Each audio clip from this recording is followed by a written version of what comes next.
On 14th March 2015, the world head of the Ahmadiyya Muslim community, the fifth Khalifa, His Holiness Hazrat Mirza Masroor Ahmad, delivered the keynote address at the 12th National Peace Symposium hosted by the Ahmadiyya Muslim Community, UK.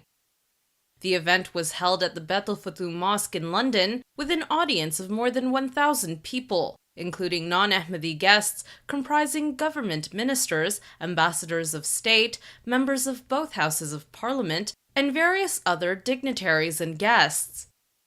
A special guest this year was Professor Heiner Bielefeld, the UN Special Rapporteur on freedom of religion or belief. The theme of this year's Peace Symposium was religion, freedom, and peace. The influence of the Ahmadiyya Jamaat in promoting peace in more than 200 countries and through its aid organization Humanity First in combating poverty and disease in the developing world is immensely valuable, and it's a matter of great pride to all of us that the international center of the Jamaat is here in the UK. We're grateful to Your Holiness and your followers for the huge contribution you make to the welfare of humanity and the example that you set for the rest of us. What also impresses me most about the Ahmadiyya Muslim communities in this country in particular is loyalty to Britain and integration. For that reason, I consider Ahmadis to be a great example to other faith groups of what can be achieved through faith, commitment, and interreligious dialogue. In these days of discussions around how we can tackle extremism, how we can make sure that as an entire community we work together, from my perspective, the work that the Ahmadiyya community does, not just in important evenings like tonight, but more broadly on a day-to-day basis, reaching out across the community to pull it together, I think is absolutely vital, and I think it deserves to be properly recognised. So I really wanted to finish by saying thank you for all of that work.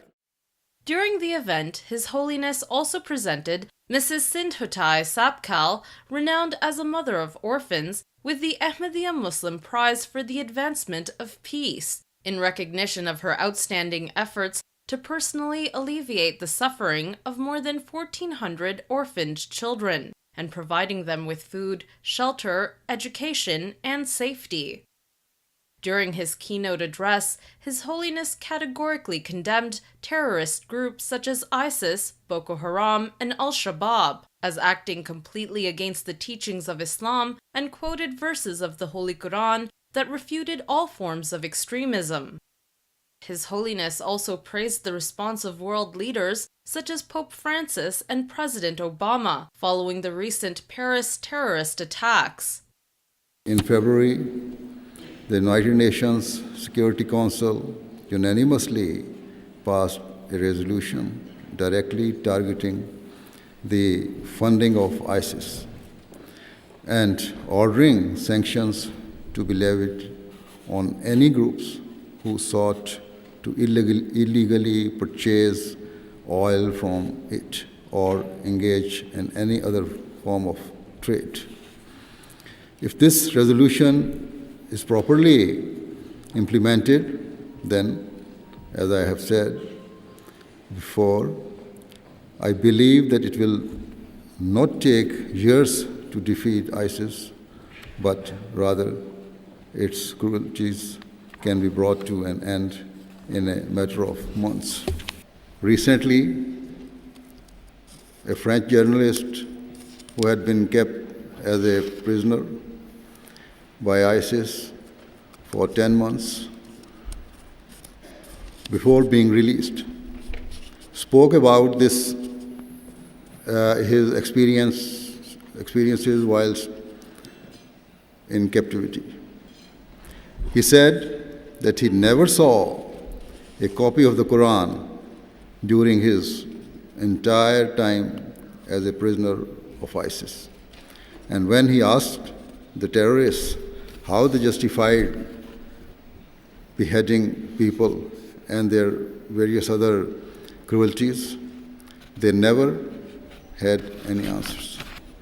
It has been pleasing to see that certain politicians and religious figures have chosen not to add fuel to the fire, but have instead made it clear that they do not believe that ISIS or any other terrorist group represent the true teachings of Islam.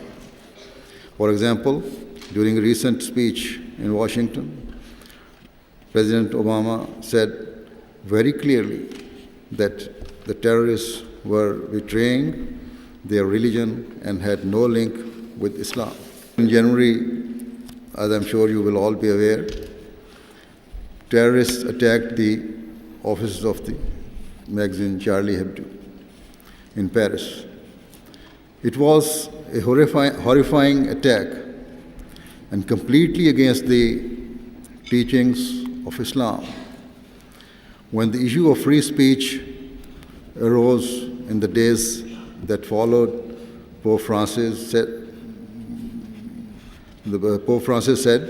that we should not provoke one another or insult each other's faith. He said that the dignity of each faith and religion should be respected and that we should speak for the common good. Both before and after the proceedings, His Holiness met personally with various dignitaries and guests, and also met with members of the Western and Asian media. I noticed His Holiness didn't pull any punches, but let's hope the politicians that were here go back and speak to their political leaders and take some of that message back to him. We all know what is wrong, how it can happen, or what can happen, but I think we in the whole of the world suffer or are under a great threat, but I think the biggest enemy of us is our own apathy and our failure to deal with this situation. Speech by His Holiness setting out his view as a faith leader, an important faith leader on how we can put in place the foundations of peace. He talked about honesty, integrity, justice. I think those messages are never more relevant than they are today, particularly as we all struggle and discuss how we can confront extremism. Well, if I can go back right to the beginning of the symposium, the important thing was the quote from the Quran, that nothing in religion is compulsory. I think that's very important to remember, that we have to tolerate other people's thinkings. But there are many roads to God. Well, I would agree with him that what we need to do is to examine the ideological background to persecution of all kinds, but religious persecution in particular. If we get at the ideologies and we stop people thinking in the terms of attacking other communities, then we'll cure the military problem as well. The greatest impression really is the commitment of an entire community to do the work that is so clear that they do, you know, the charity work, the integration with Britain, the acceptance of the existence of other beliefs without criticism. It's a fantastic message, and I think it's something that everybody should be aware of, and the fact that His Holiness isn't getting any time on national TV or on world media it's crazy, quite frankly.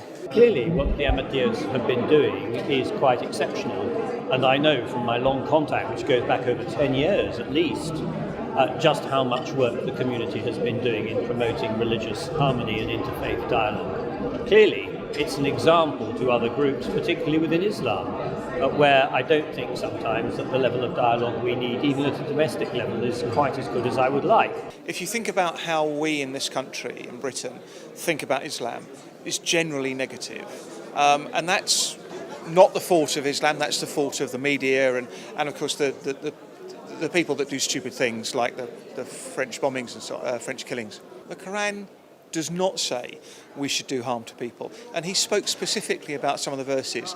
And I think, again, for people like me that have had no contact with Islam, it reassures us that, hey, this is not all bad, this is actually good, and it's all in the interpretation. So I think when he quoted from the Quran, it had quite an impact on me as I started to understand, well, I understood more that actually Islam isn't bad or isn't good, it's the people who interpret it that put a bad interpretation or good interpretation, and that was the keynote thing for me. So I've always said that the Ahmadis aren't very well known. It's a learning curve for the political class. These kind of events raise the profile of their role both in Britain and across the world, and it's something which we should know better and we should cherish. The point that I liked the most about the Caliph's speech was the fact that the media is very much pushing, the negative aspect of Islam.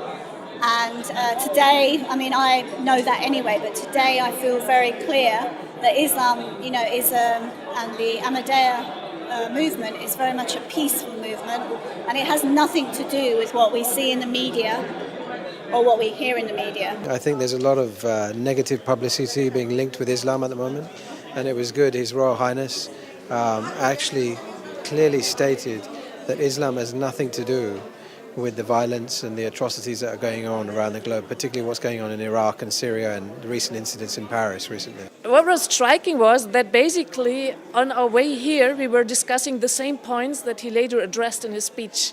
So, for example, also the Western influence, the Western interventions, the result in Libya is disastrous, the result in Iraq, that's a disaster. So that in some way the rise of fundamentalist and extremist groups is related to Western intervention. And that was very interesting that all these points came up again in his speech, although, we had the line on these points.